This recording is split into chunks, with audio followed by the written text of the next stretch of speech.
Good evening, everybody. Thank you for the invitation and the introduction. It's a pleasure to be here and speak about dams and environmental effects of dams. So we are in an alpine environment, and we are questioning this type of regions. So one of the issue is the sediment. And we have a water issue related to dams. We have fine sediment issue, and notably the problem of dam silting. But there is also another issue that is related to gravel. And the gravel is important in a way because it's the basement of the channel geometry. And the channel can change all these conditions.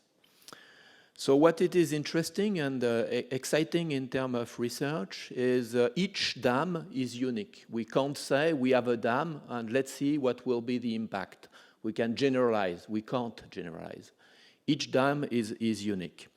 So we have to consider the bed load transfer, and there is three issues. The first one is the supply.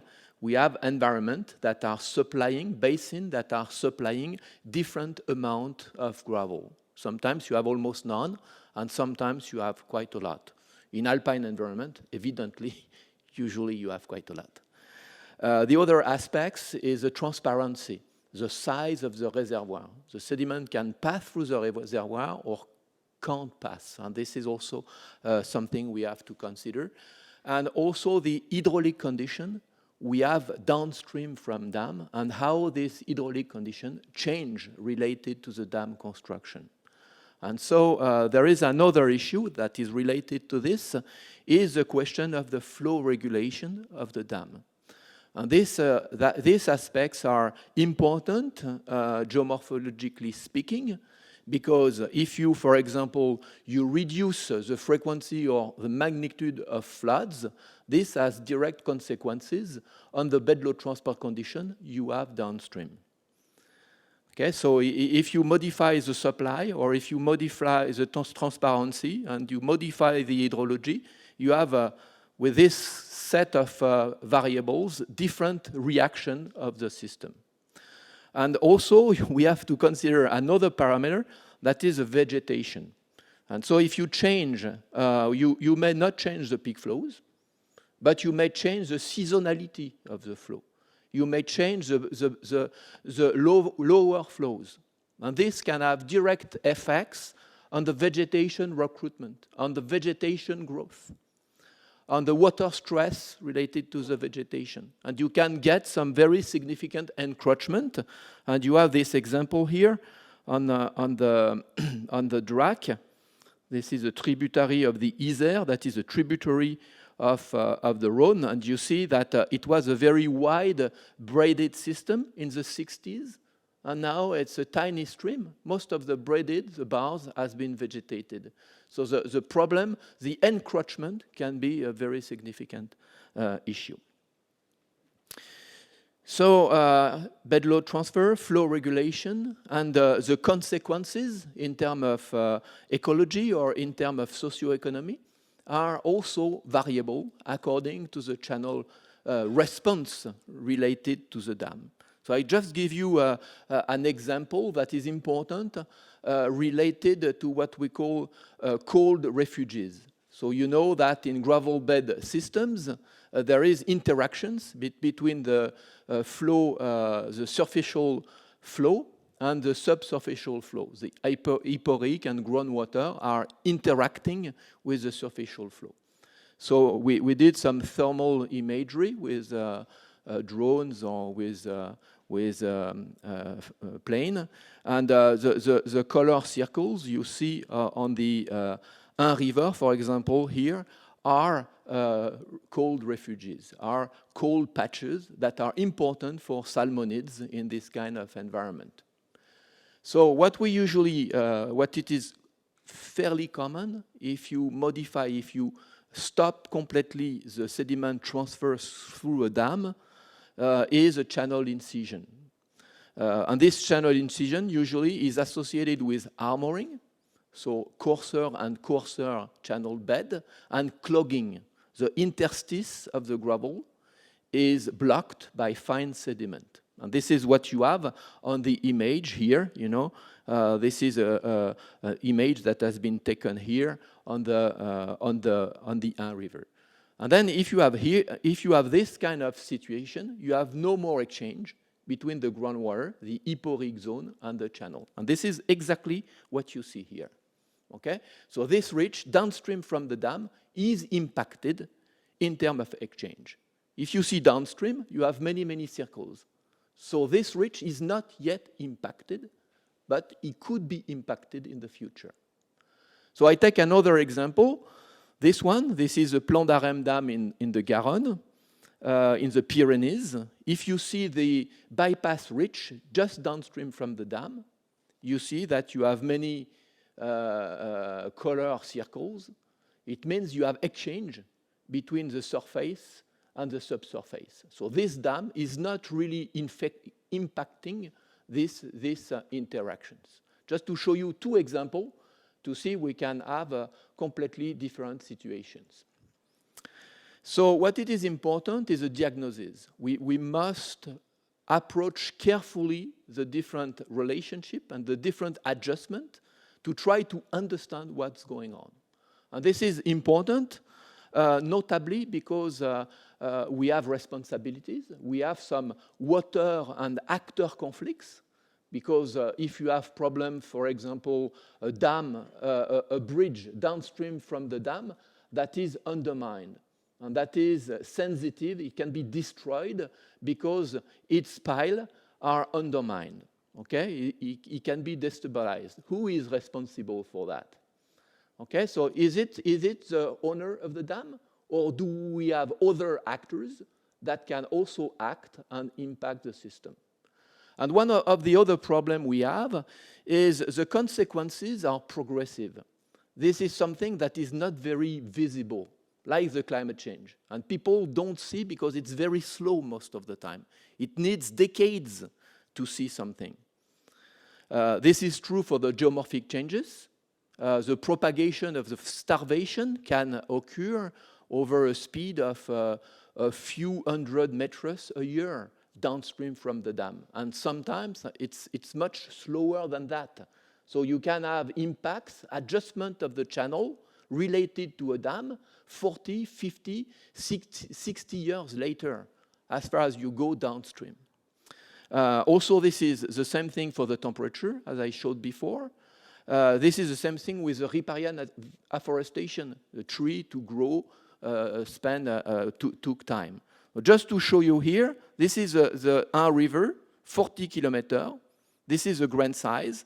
All this ridge is impacted. This part is not yet. Okay? And the front of the propagation of the change is just here. It propagates roughly 500 meters a year. So the consequences, I spoke about the responsibilities and the conflicts. Most of the time, one of the problems we have is the ridge where we work. There is not only one stressor, a dam, but there is many kind of stressors that can act also on the channel geometry. So what kind of problems we may need to separate in terms of effects? For example, on the Rhône, with the National Rhône Company, we have 19 dams over the 500 kilometers of the system. We have two phases of development. We have a phase of correction, regulation of the channel at the end of the 19th century for navigation. And then we have the construction of the dam after the Second World War. The first phase is as, and sometimes more impacting than the second phase.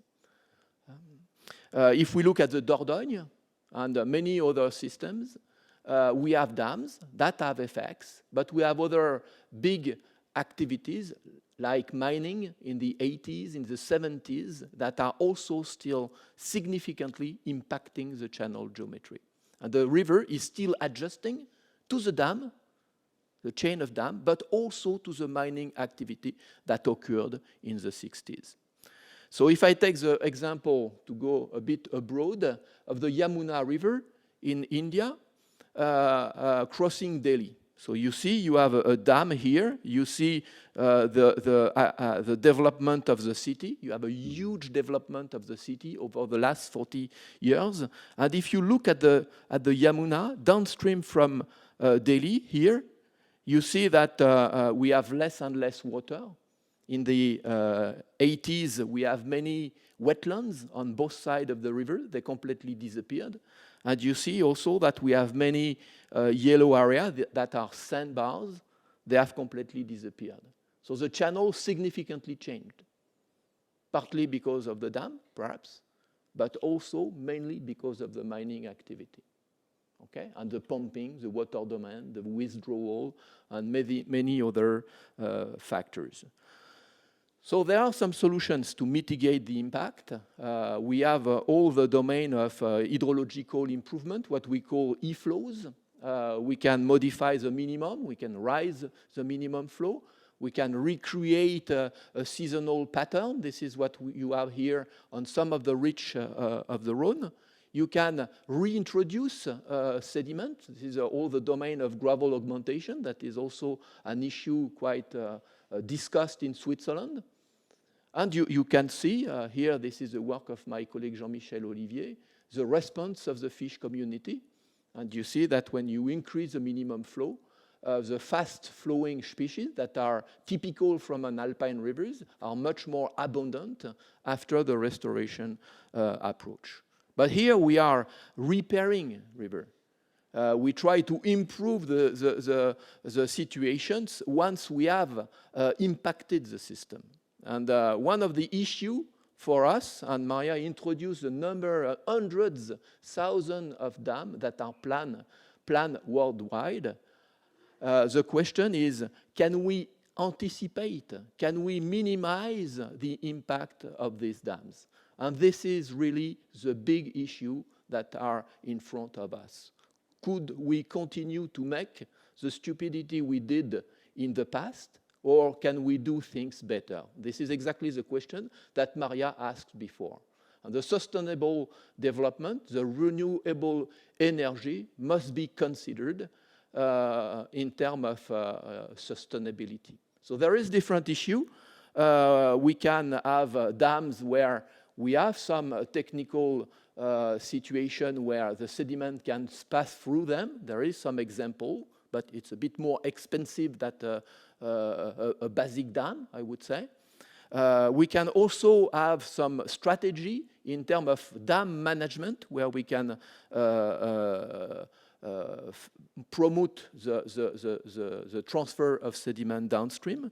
And we can also planify at catchment scale where we should locate dam with the minimum impact they can have. And this is, for example, a question we try to discuss on the Vjosa River in Albania. This is a hot spot, the Balkany of dam construction. This is a braided system that is a reference in terms of alpine rivers.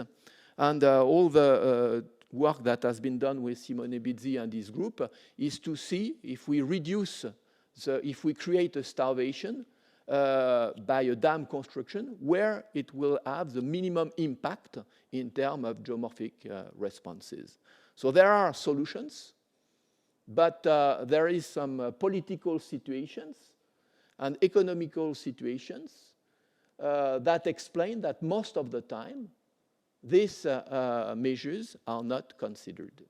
So we destroy and then we try to repair. We did that over the last 100 years, and I am pessimist. We'll continue to do that in the next decades. Thank you.